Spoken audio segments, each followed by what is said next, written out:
The Common Core controversy has local lawmakers and some education advocates sounding off tonight. Some Republicans and Democrats coming together to say Common Core testing could have a lasting negative impact on the future of teachers in New York State and really all across the country. They're upset over teacher evaluations being tied to student test scores.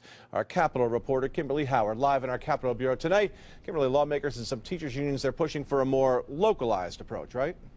There, Greg. They say a student's score on a written test should not determine how well a teacher is doing, especially when you consider that some districts in New York are struggling with funding and others are much more well off. They say teacher evaluations must be done by someone with an idea of the challenges a particular district is facing, and if standardized testing is pushed instead, well, we could see a lot fewer teachers in New York.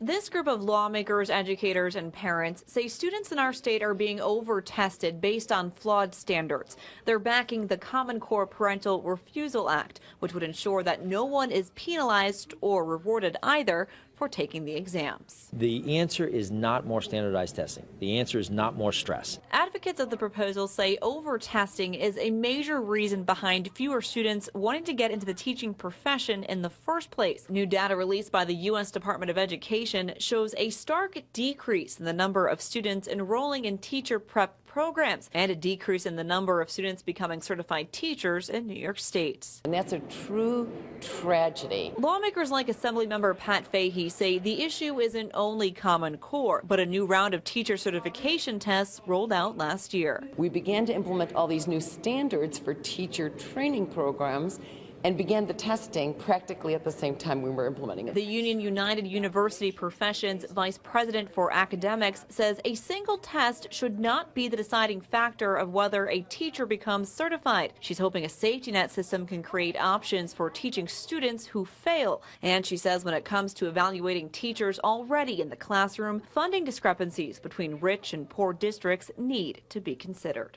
Those things are being largely overlooked because there's so much emphasis on blaming teachers, and that's discouraging young people from wanting to go into a profession that really, is very challenging.